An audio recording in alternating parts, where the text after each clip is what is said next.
In today's video, I'm going to teach you how to run a profit and loss report in Xero. Whether you're a business owner, an accountant, or just someone managing their personal finances, knowing how to generate and understand your profit and loss report is vital for maintaining a clear picture of your financial health. To begin, you'll want to locate the Reporting tab. It's conveniently positioned at the top of your Xero interface.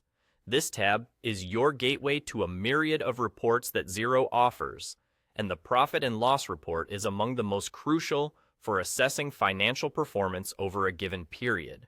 Once you've clicked on the Reporting tab, just navigate your way down to find and select the Profit and Loss option. This will open up the report interface where all the magic happens. At this stage, Xero will pull up the report using either the default date range or the most recently used one. However, it's not unusual to find that the data initially presented may not reflect the most current financial activities, perhaps because transactions have been recently added, or the dates you're interested in are different from the default. No worries though. All you need to do is click on the Update button.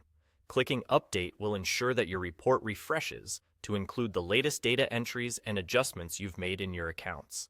It's a handy feature that keeps you aligned with real-time financial insights. And there you have it. With just a few clicks, you've successfully run a profit and loss report in Xero. This concise report is more than just numbers. It is a snapshot of your business's revenue, expenses, and ultimately, your net income.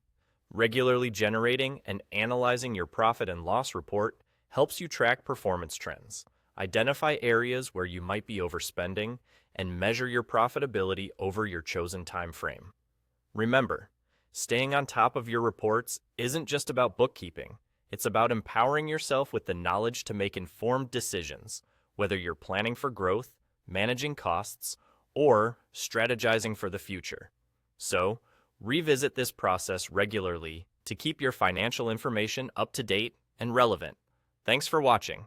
Let me know in the comments if there are other reports you'd like to learn about, or any tips you might have to share about using Xero efficiently. Happy reporting, and see you next time.